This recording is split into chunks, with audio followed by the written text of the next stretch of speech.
tomorrow, my friend Kurt Box is signing a big contract with Victory Arrows. And Kurt is here in Cibolo, Texas, and you can see his compound bow. He's a professional bow hunter. He's sponsored by Black Flag for nootropics. And what are some of the other sponsors you have? Moultrie Mobile, and then a shirt company they do trail cameras, and then a shirt company called Bow Crew Apparel. And if you're a young adult and you're starting on YouTube and social media and you want to get sponsors and you want to be able to eventually quit your day job, then follow along in Kurt's journey, because whether you're watching this in 2026 or maybe several years later, there's a lot of things that you can learn on how do you build a personal brand. You don't have to become famous. You just have to build relationships. You have to show the thing that you do what you do. And my hope is that if you are from Prime, making bows like this, or you're anyone in the outdoor industry, not just in archery, then you'll network with Kurt. You'll see his channel on YouTube. Yep, American Country Outdoors. Go check it out. And I'm Dennis Yu. I'm the host of the Coach U Show, and we love interviewing successful entrepreneurs that are at different stages of their journey. First time I met Kurt was in 2021. Yep. November of 2021. What is it what happened when we met? Tell people the story. Yeah. So let me set this down. Absolutely. So in 2021, we were in Tucson, Arizona, and you were speaking at a conference, I believe, there. And after the conference, you went to the restaurant downstairs and they had a pool table. And I was also there, but I wasn't there for the conference. I was there playing pool with some friends. And Dennis and I somehow got paired up on the same team. And I think we ran the pool table all night. All night for multiple hours. Yeah. Probably until about 3 a.m. we were up playing pool with a bunch of people, a lot of friends. And it was funny, I had no clue who Dennis was at all. And people were coming up to me, "Oh, do you know who that is? Do you know? You need to Google him." I said, "We're playing pool right now. That's irrelevant." And I asked him at one point, I said, "Who are you?" He said, "I'm Dennis. Who are you?" I was like, "I'm Kurt." And I never really know who I met at the time. And we just played pool for 4, 5, 6 hours. I have no clue. Lost track of time just playing pool and hanging out. And what's happened since then? You flew me out to Vegas to do cocoon oxygen baths for our health and our wellness. We saw some really awesome shows together, an awesome magician. And then you came to town. We've had lunch, breakfast. You met me at work when we ate there at that local Mexican restaurant. And then this time, due to bad weather, all your conferences got canceled and we were only supposed to have lunch. And now we got to spend 2 whole days together, film a podcast. You taught me a lot of things about digital marketing and played some pool and just hung out together. And that's how you build relationships. In the world of AI, where there's AI this and AI that, there's nothing better than doing things for real, in person. So even though AI can generate all this other stuff, when you're out there hunting, when you are eating meat with friends, when you're in nature, when you're on your farm, when you have your chickens, when you're doing all these things, he's going to soon buy a 4 or 5 acre farm. At least, hopefully more, but yes, at least. And have a garage or a film studio, one that he's building upstairs here, pool table, and a room that's big enough so the cue doesn't like get in the way when you're trying to shoot. Yeah. But think about, what are you going to do when AI can do all this other stuff? And funny thing is that the backlash is there's a reversion to nature. People want to go outdoors. Yes. People want to do the exact opposite thing of being in front of a computer all the time. And so when you see people like Kurt and they are adventuring and they're going to Alaska or Montana or these other places, which we'll go to at some point, imagine that Kurt, he goes to Montana and he's doing some hunting with his compound bow. And he's able to attract other sponsors because he knows how to put the right content out there. because he knows how to build relationships with the the people who work at these brands. Yep. Then you can have the thing that all these young adults dream of, which is, imagine I get to do the thing that I love to do, like going off-road in my Jeep. It's got a big green Jeep, right? Yeah. That's possible. And I wanted you guys to learn from Kirt to see how it's actually done. How do you actually get those first few sponsorships? How did you get the relationship, for example, with Victory, with arrows, right? A lot of you guys out there have some kind of hobby that you like to do. Yep. But imagine that instead of you being just another consumer, that brand that you use, that you're very knowledgeable about their products, they want to sponsor you. And then eventually they pay you to do other things and you become a brand ambassador, especially using YouTube. Yes. Which is not Instagram and Facebook and TikTok, but YouTube in particular right now. Yeah.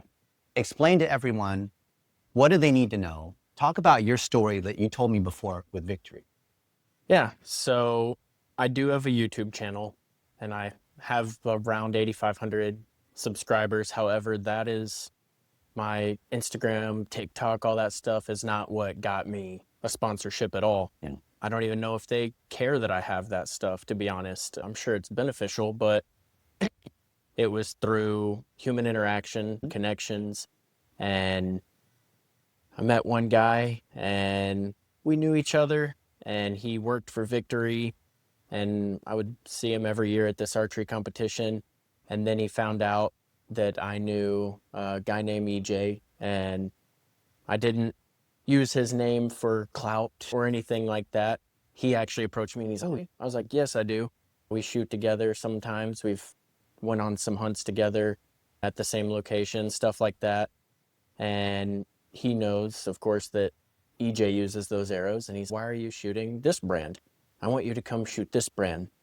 So just by knowing Chris and also by knowing EJ and another guy named Jeff, kind of some pieces just fell into the right, I guess, hand. Yeah. And I was able to secure a really awesome brand like Victory Archery. That's so cool because he was using the competitor's product. Yep. And that guy, Chris, was like, but what if we paid you? What if we gave you arrows, even though our stuff is more expensive? Yes. And even though Kirt is not Mr. Beast or whatever, because you don't have to have millions of followers, like 8,000 something is not huge. No. You have a YouTube short that has 5 million views on it. I do. Yes. And it just goes to show, how many videos did you make until you got that one that hit 5 million? Probably a few hundred before I even had one go over 10 or 20,000. Yeah. And then one that I never thought would strike gold. I was actually helping another YouTuber. Yeah. He was trying to get to 1,000 subscribers and I said, let's take a video, a quick 30-second video. And he was using his product. Yeah. And I said, okay, I'm going to post it on my YouTube and I'll tag you and I'll show you. Yeah. And I truly believe it's because I was trying to help someone else. Yeah. That the stars aligned in that YouTube video did 5 million views. I think it's because I was helping someone. I truly do. I think so. And you have a lot of content with other people. I do. You're not just a solo hunter.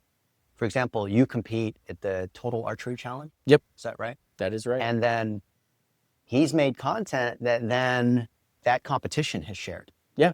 And that other people share. Yep. And he has another friend, John, that he collaborates with. Yep. And he's made a lot of content in that community. So because he's built content with that community, these other folks share him. And then the broader range of other brands and sponsors, they know who you are. So it's just a matter of time until they reach out saying, man, we really need to expand our presence onto YouTube, which is where consumers are making decisions and really learn about the brand, not just a little 15-second TikTok, Instagram Reels kind of thing. Yep. I definitely say that's what kind of gets people initially coming to your page, unless they're specifically looking up a review or something like that. But those shorts are quick attention grabber. Maybe they subscribe and forget about your channel, and then you post a real video and they're like, oh, let me go to that. Yeah. So I think those shorts are really good for attention getters and stuff like that. But the long videos is really what my goal is in the future.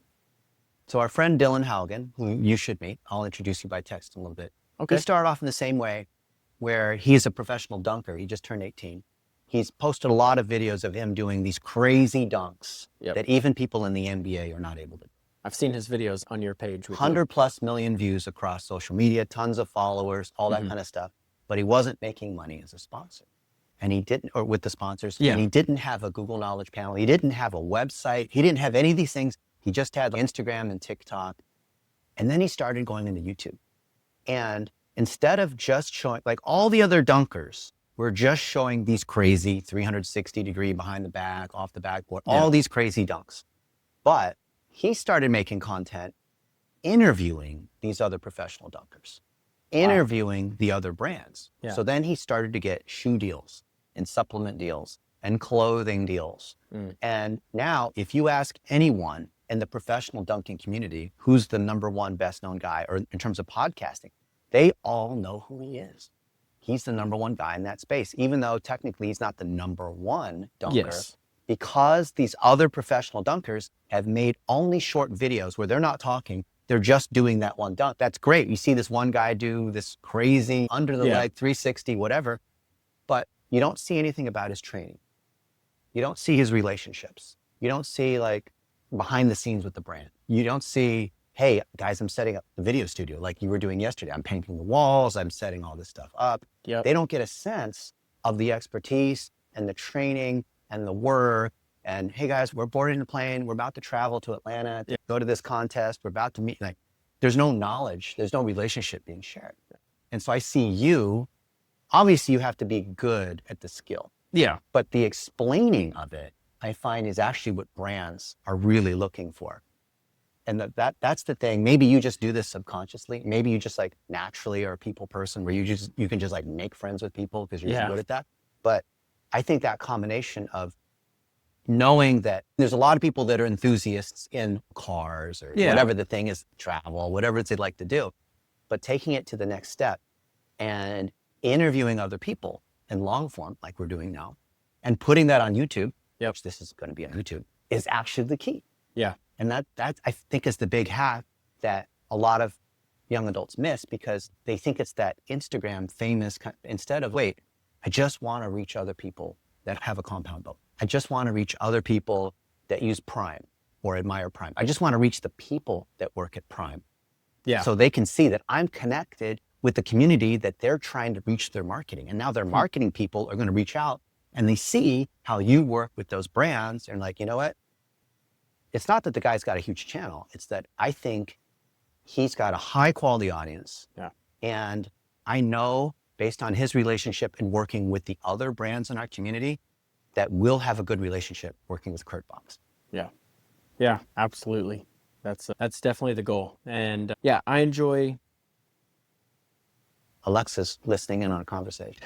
She's not invited. No, she's not. No, I enjoy talking about it. It's not just, oh, I want to make millions of dollars doing this. It's truly a passion. So I enjoy, earlier I was explaining the feet per second and the weight of my arrows and everything that goes into it and how to build it. I enjoy talking about all of that. I enjoy doing it. It's truly a hobby. And if I can somehow make it a full-time lifestyle, not just a hobby, then that's a dream. And all of us have had that dream. So Kirt started in the military. He's done tours in Kuwait and Afghanistan and other dangerous sorts of places. Still working as a supply chain manager at Boeing, making military sorts of equipment. He's developed lots of skills. He's done real estate as well, investing, flipping houses, and lots of different sorts of things, including the hunting. And if you look at his Instagram, you'll see like he's white-tailed deer. We've had different kinds of jerky. His fridge is full of different things that he shot. We're tasting, what is it, like different kinds of elk or things that I've never heard of. You had different type. You had Gimsbach today, a type of antelope, axis deer from India, mule deer from Arizona, white-tailed deer from Texas, elk from Idaho. All sorts of different gamey flavors. Yeah. So neat. There was one, what is it, like a jalapeno sausage one that? Yeah, we did. We had a jalapeno cheddar summer sausage, and that was made out of antelope. Antelope, okay. Wow, delicious. So I think it's very common, a lot of us will have some kind of day job. Yes. And then we have our hobby. What's your advice for people that want to go from being able to quit their day job and eventually being able to do their hobby. And that is the full-time thing that it gives them the freedom, allows them to do the things that they want. What has to happen? How do they get there? So one thing is definitely I'm not trying to chase like fame or anything like that. It's truly a hobby and I don't want to burn myself out. So I'm already doing these big hunts. I'm already building a archery shop in my house with a bow press and an arrow saw and all this. I'm already going to be doing this. So why not put it on YouTube, put it out for other consumers? And if it leads to something full-time, sponsorships, anything like that, I'm already going to be doing this. So I might as well do advertisement for companies and put it out on YouTube. And if nothing else, I have these videos and memories on YouTube to look back on or show my kid. Yeah. Look what dad used to do. Yeah. Now, there's a lot of people in any hobby. There's thousands of other enthusiasts. I'm sure there's thousands of bow hunters, thousands of people doing art, like tens of thousands of people at these competitions. How do folks who are enthusiasts in their specialty, how do they stand out? How do they become more like you?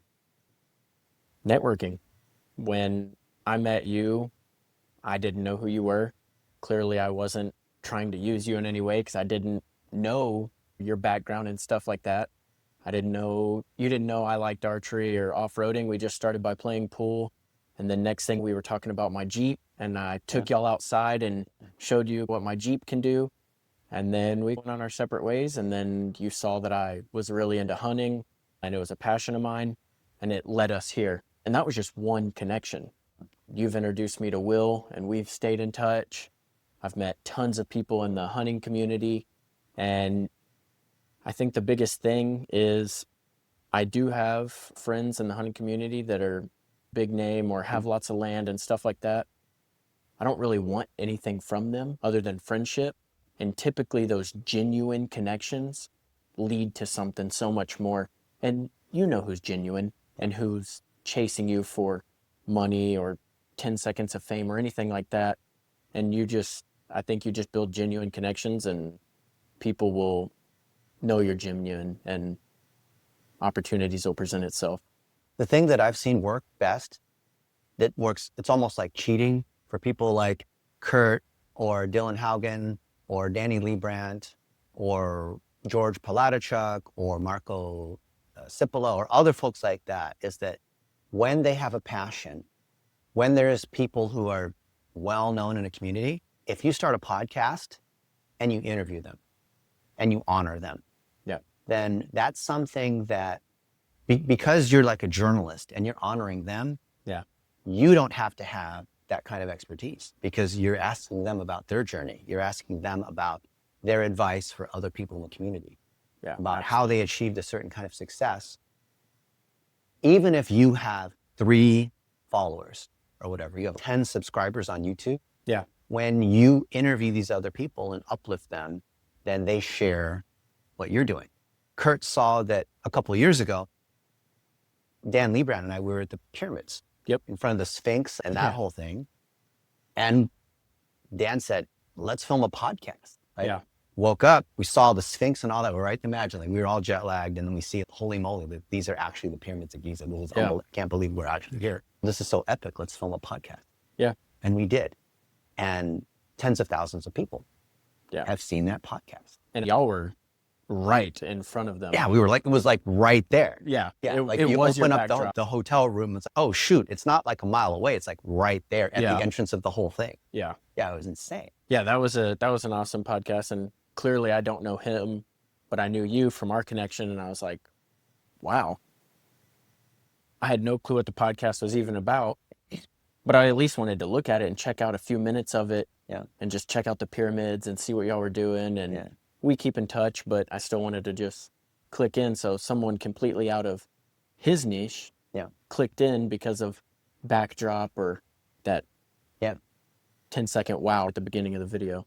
Like the wild thing, Dan, for example, because that was his podcast, he's interviewed all the top people in the world of pest control. So he's the #1 pest control digital marketing guy because it's a small community and like it's easy to be #1 when you choose something like really niche. Yeah. And then he's expanded that to all the other top people in local marketing, and then expanded that to all the people in digital marketing. So it got bigger and bigger. Yeah. And so when I was on his podcast, all the people that follow all the other guests that he's had on his podcast, some big names, then those people start to see, because they might not know who I am. Yeah. And wow, so we know who Dan is because Dan interviewed Neil Patel or whoever it is. And then because they trusted Dan Liebrandt, they'll say, oh, this guy Dennis must be someone who's worth listening to. Yeah. And so that's then how I'm able to build my reputation, merely by being a guest on someone else's podcast. And the funny thing is that a few years ago, Dan hadn't even started. He was invisible on the internet. Yeah. He didn't even have a podcast. I was trying to convince him, you should start a podcast. Oh, I'm a nobody. Why would anyone listen to me? And I don't have the camera equipment. I still live at home. Yeah. I don't have a studio and all that. I'm like, no, just get on Zoom. And so I was his first podcast guest. And so initially the way it started was I did a podcast interviewing him because I knew he was a pro level copywriter, but he'd never shown his face. He just wrote text, like landing pages for agencies and stuff like that. So people started learning about him because of my audience. Now, fast forward 3 years later, his podcast has grown. Yeah. Now, when I'm on his podcast, all those people are learning about me. So it's flipped. So it's fascinating because Marco had Lance Bachman on his podcast. Lance Bachman has bought and sold lots of companies in the roofing space, made a lot of money, hundreds of millions of dollars. And even though people might not know who Marco is, because they know who Lance Bachman is, and because Marco is the one who's run the marketing for Lance's conference and all that kind of stuff, Yeah. that has helped Marco grow. And then I saw George Palatichuk was starting, as I was showing you earlier today, Yeah. started brand new, just 3 or 4 months ago. Same conversation, George, you got to start a podcast. Like, I'm a nobody. These people are not going to say yes and just make a list of, and I told him, make a list of 8 of these, the biggest names you can think of, just anybody that you would love to have on your podcast. And how many of those 8 said yes? All 8. All 8 did. And The now, biggest names. Now his business is growing. And you can check it out, nail.ai. Look at George Palatichuk's podcast. And because of that, other people are signing up for his software. So his YouTube is what's driving all of that, because now he's speaking at conferences, he's doing all these things, and he's still a 21-year-old at the University of Colorado in Boulder, still living in the dormitories, still broke, financing all this stuff on his credit card, flying middle seat Spirit Airlines. Yeah. But these other people don't need to know that. And so I think the same is for you, Kirt, because you've been on other people's podcasts. Yeah. I'm actually recording one tomorrow with someone. So that's awesome. But it's only now you've decided that you want to start your podcast. Yes. And what's the switch? What's the thinking behind that? Honestly, even before I met you, I wanted to do one, but as it's saturated, and then I met you and we had talked about it, and I always just found a reason to put it off and push it down the road. But now I'm to a point where archery and outdoors is just, it is my passion and it's all I want to do. So I want to talk about it. I want to interview people and talk about archery and talk about the outdoors and hunting and 3-day, 4-day, 5-day hunting trips in the middle of nowhere, surviving out of a backpack. Yeah. That's awesome. That's what. Yeah. You'll be better than like Bear Grylls or whoever, right? Out in nature. Yeah. So the same question that I asked Danny and George and other folks before they really started to get going, who are the 8 people, if you could wave the magic wand to have on your podcast, who would they be? I would not say this is in any particular order, but Dan from Elk Shape, I met him in person. He was a fantastic guy. He was so genuine. So I would like to have Dan from Elk Shape. Another giant name in the industry is John Dudley. And I think his knowledge, he teaches courses about archery. So I think his knowledge, it would just be phenomenal to pick his brain, because to you, I know a lot about archery. He knows everything about archery. Chris B, and he's a big archer. He shoots for Matthews. And I think what draws me to him is just, he seems so genuine and natural on the camera. And then I would probably talk to Nate Grace, who is an engineer and a partial owner of Prime and G5. And But you've then interviewed him before, right? Or you've met him? I've met him. Okay. I've been on a hunt with him. I've met him. Awesome guy, genuine guy. We still text all the time, at least fairly often. And then I'd probably have to give it some thought, but there's some other big names of companies that I would like to reach out to. So of those people, let's say there's 6 of them, how many do you think would say yes to be on your podcast? Before talking to you today, I would say probably none. After talking to you today, I think 5, if not all 6. I think it's going to be all 6. And then, of course, in person is better. Yeah. So where can you'll ask them, maybe Yeah. tomorrow, you can text them, Yeah. all these guys, and bet you they'll all say yes. Where can you interview them? And here, we set up my iPhone here on your pool table. Yeah. But where can you meet them? Maybe on a hunt or a competition, or maybe they're in town. Yeah, a lot of them, not all of them, but a lot of them will be at Total Archery Challenge here in San Antonio, Texas in April. So maybe I can Set that up. sneak in 20, 30 minutes of their time. They're going to be busy, but maybe I can take a little bit of their time. Yeah. And if not, I'm going to be in Idaho for a elk tag, and that's where Dan lives. So maybe he can chisel out a little bit of time, and we Or could get do there it a day early or something. Yeah, I would go a day early, and we could do it in his archery shop. He has his own amazing. in-home archery shop. Yeah. And then I would make it work. I'd find ways to get to make it convenient for them and do it with them in person, because I do it in person. It's so much more natural. Yeah, because you can be in and out in 45 minutes. Yeah. Yeah. You already know the topic. It's not like all they have to do is be available for 45 minutes. Yeah. And then, of course, it's a great conversation. They'll want to go for an hour and a half. Yep, absolutely. And it just, when it's a topic that 2 people really know about, then you can really just build off of each other. And if they know you love it, they love it, it's a lot of fun to just sit down and talk about what you love. Yeah, and geeking out about your passion for an hour. So let's just say it's off of a cell phone. It's not in a fancy studio, Dan or whatever. These other guys have their studios and all that. But even if you didn't have that, you could take this cell phone video, even if you didn't know anything about video editing, and then you could use AI tools to chop it up. Yes, you showed me that today. I knew AI, but I did not know AI until today. And now he has an account inside our big account where we invite all of our people, and I pay a lot of money to pay for all the credits, for all the advanced stuff that a lot of people think they know ChatGPT, but there's all these other things that you can unlock. Oh, most people don't know about, but you have to pay for it. Yeah, that's how it works. Yeah. So then you can use these AI tools, and then you can cut them into YouTube Shorts. Yes. And clip it into Instagram Reels and Facebook and Twitter, which is X, so that Grok can see it, and all the other Snapchat, the website, all these other places. Grokpedia. Yeah, Grokpedia. And now that 1 hour episode is 100 pieces of content. Yes. Yeah. Times 6 or 7 of these people that you've interviewed. Yep. Say 600 pieces of content.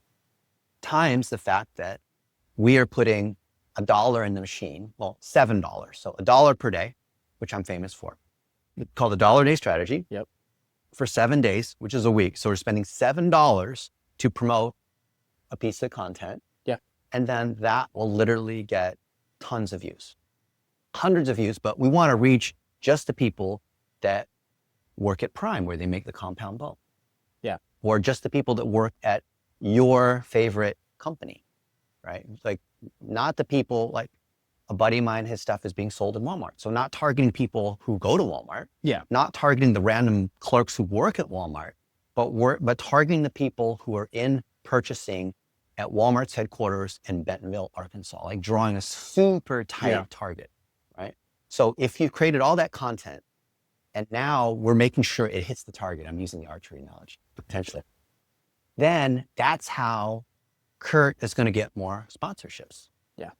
Yeah. But absolutely. all you have to do is demonstrate that you are out there on a 3 or 4 day hunt, that you are sitting down with these other experts, that you're having a great conversation, you're geeking out in detail, in depth, not just like you're at the conference and you snapped a photo with somebody. Like, that doesn't tell you anything. Yeah. You have to have an in-depth moment like this. Yes. And then when that gets clipped and put out there, this is the unlock that all you other guys have maybe not experienced and maybe don't even know, is that when you have these kinds of in-person moments, you don't need all the fancy gear. I mean, there's whatever, a $200 microphone here. But aside from that, it's just my iPhone. Yeah. That's all it takes. Yeah. And the cool thing is I've seen dozens of folks like Kirt Box kick butt in the thing that they're passionate about. Yep. And I would love to see nothing more than for you to follow Kirt Box and learn from him. And whatever your niche is, whatever your passion is, whatever your dream is, that it's not too late to get started with YouTube and these AI tools. And anyone who's a potential competitor of yours is actually an ally because you can interview them. Yeah, right? absolutely. On your channel. They interview you. You'd be surprised. Yeah, and just because someone follows your competitor doesn't mean they won't also follow you. You can share fan base. So. Yeah. In fact, if they're a competitor, they probably have the same fans. And the cool thing is, and I've taught a lot of other people, I can't work with them. They're a competitor. Actually, interview them on your podcast. Yeah. And that'll make you stronger. And then now you've got them. You're saying good things about them. And in a podcast, of course, they're going to reciprocate and say good things about you. Yeah. And then you realize, wait, we're not actually competitors because you serve a slightly different customer base, or you guys do this, have this one product that's different than ours. And you realize it's not the same. Like at one point, we had Red Bull and Monster Energy and Rockstar, all three of those guys as clients. Wow. Just crazy. So I remember I was in Red Bull Santa Monica American headquarters, Red Bull Media House, which is their real headquarters is Austria, where they do the production and all that. But I was with Red Bull and I said, are you guys cool with us working with Monster Energy, who's also based in LA, but 2 hours south? Like LA is like many cities trying to pretend one. And they said, oh, Monster, those guys, Rockstar, because I mentioned the other two, those guys are totally different. They serve a totally different market. We're like upscale, and we serve the people who like are classy and want the very best. And in this, we do different kinds of events. They do like motocross and blue collar and whatever. And we're doing high-end nightlife, jumping from space, that kind of stuff. We did the analysis for the biggest media event ever that happened in social media, which is Felix Baumgartner jumping from space. And then I was with Monster Energy, and I said, are you guys cool with us also working with Red Bull? Oh, Red Bull. Those guys are like rich weenies. Like, we're here to serve the common man. Yeah. And we have a different audience, but a different content. We have different flavors. Our stuff's more affordable. As I asked each of them, and even though technically their products are energy drinks, which is like sugar water with caffeine, right? You could argue it's different, but it's the same thing. Because the branding was different, because their base of influencers, because of their events, because of their marketing differentiation being different, it was totally fine. And so I think that even if you're in a niche and let's say you're like the number 2 or 3 archer, and there's these other guys that are also like archers, you're not really competing against them. No, you're not. And then once you realize that, and even if you were not trying to be an influencer, and I don't even believe in this influencer thing, you could be a plumber in Dallas, and there's 5 other plumbers in Dallas, and you might think they're competitors for the same reason they're not. Yeah. And if you're one plumber in all of Dallas, can you really service all of Dallas? No, there's plenty of room, and there's different areas of Dallas, and there's residential plumbing, commercial plumbing. Yeah. There's plumbers that specialize more on like water heaters or emergency service. There's all sorts of, like, when you niche it down, there's actually many layers of competition. Yeah. Yeah. So what advice do you have, Kirt, for other young adults that maybe were where you were 5 years ago? Honestly, just do it. Pull the trigger. Don't just dip your toes in, go all the way in. I was worried about not having enough money at the time to have the nicest equipment. And like you said, we have nice microphones on, but other than that, we're using a stick, an old light, and it's sitting on a waffle maker. So it's you can't see that, but but I'm saying we're making do, and you don't need the nicest equipment. It can be beneficial, but just get out there and start now. Don't put off. Yeah. You just helped my mom start a YouTube today, and she's in her 50s. So tell everyone about that, because this is a huge thing we have to help friends or even our parents overcome. Yeah.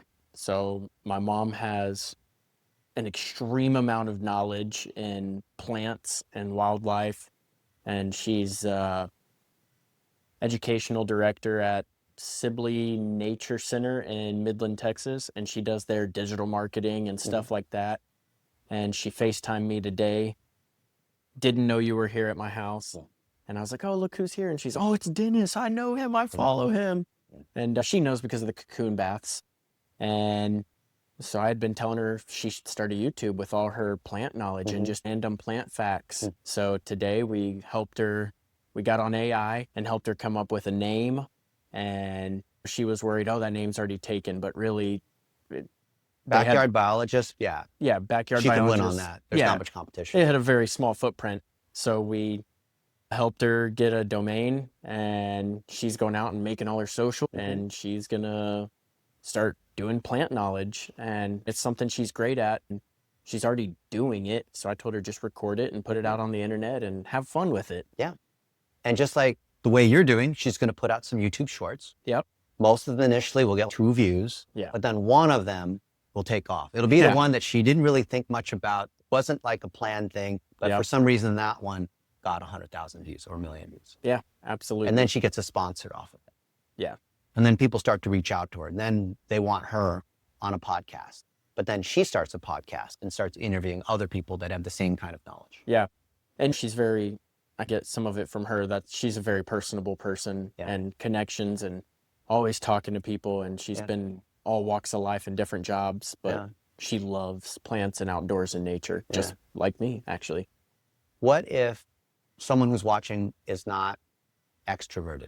They don't have the kind of charisma you have, let's say.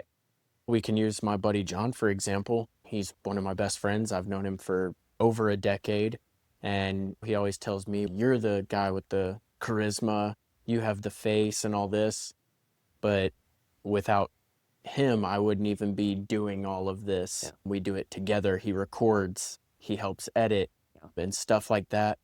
And he doesn't want to be face on the camera all the time. And he doesn't think he's good at it. But with AI, it can help you edit now. It's way different than it was 5 years ago. And on top of that, they have faceless YouTube channels. Yeah. You don't even have to have your face and you can get millions of views. Caleb Box.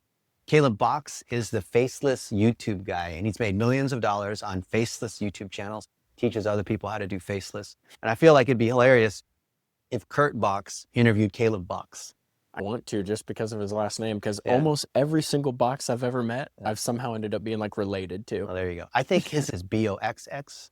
Oh, okay. Mine's BOX, 1X. KIRT BOX. Yeah, but he's in Cambodia. He moved there with his girlfriend like 2 years ago. He lived in Dallas before. Oh, so he was right down the street from me. Yeah. Couple hours. You can still reach out. Yeah, I will. Yeah, you guys are both YouTubers. Yeah.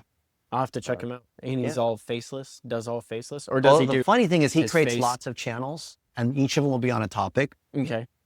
You can see he's got a ton of training on it. Yeah. But the irony is that his videos, especially on Instagram, that promote why you should have a faceless channel, actually are mainly showing his face, which is hilarious. That's what I was about to ask. Is his face in his videos talking about faceless channels? I know. I saw him in his office in Dallas. I think it was like during COVID or whatever. He signed this big lease because he was hiring all these people. Yeah. And I said, yeah, but for a faceless video channel, how come I see your lifestyle and I see your face and I see you walk and talk and I see your... Yeah. Because he's got a great lifestyle. He became a millionaire when he was a teenager.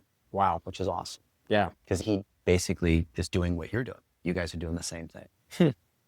And showing your life as it is. He just started earlier. Yeah. Wow. What question do you wish people would ask you, Kirt?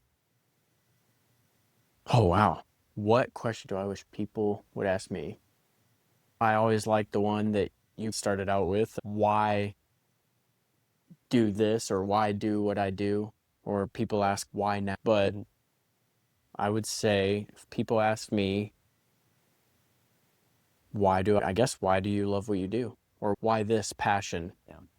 That's probably, I started out enjoying hunting, and I love meat. I love meetings. We love meetings, eating meat and having meetings. And then, I don't know, it just seemed too easy to just shoot an animal with a rifle or something like that. And so I got into archery for making it a little tougher on myself, but still having meat in my freezer. And then I fell in love with the archery portion of it and the extended seasons and who I've met through it. And now I have two passions and have combined them, archery and hunting. And so that's why. Wow. Does the meat taste better when you have to earn it? Yes. Yes. And when you are hungry Yeah. and you have hiked 13 miles yesterday, 12 miles today, and you're way back in the mountains and you've been sleeping on the ground and your back hurts and you're hungry and you're tired, that's when it all seems to come together. Your senses are like heightened. And I'm pretty sure there's been studies about that, but your senses are heightened. You're hungry, you're tired, you love it, but you also want to go home and sleep in a bed. Yeah. And that first bite of meat, after that, you Yeah. get back to camp, Yeah. you 150-pound pack of all the meat and everything, you get back and you cut some up on an open campfire on the side of a mountain under the stars. Delicious. Delicious. Amazing. Yep. Imagine, what is it that you have passion for in the same way that Kirt's talking about? What can you do, not put off till tomorrow, but right now, to make the commitment to start your YouTube? Yeah. To take a step in the right direction so that even if you're working your day job, you can still be getting your dream into a goal, right? Not staying as a dream, but turning into a goal because you actually take some action and you get inspired by Kirt. If you found this helpful, I hope you will subscribe to this channel. I hope you will follow Kirt. Yeah. I hope that you will take steps towards your dreams. That's why we interview other people who have done these things. So it's not just theoretical. Yep. You can reach out to me or Kirt. We are real humans. Yep. I love seeing people actually do something. So if you ask a question, it's actually me. It's not an AI. Yeah. It's not a VA in the Philippines. Yeah. I'm the one. It might take me a few days, but I always answer because I want to see you guys win. Kirt, how do people find you? Kirtbox, KIRTBOX. And then the company is American Country Outdoors. So I have my personal YouTube and my personal Facebook and Instagram and all that. And then I have American Country Outdoors Instagram and Facebook. And we just reinstated our X, our Twitter today. But I think, like you said, the best advice for them is to go get the names. Come up with a name and go get the names across all the platforms, even if they're not posting today. Amen. And look forward to seeing your success. And maybe you can be a guest on our podcast. Thank you so much, Kirt. Yep. Thank you, Dennis. Appreciate you. Appreciate it. Like, share, and follow.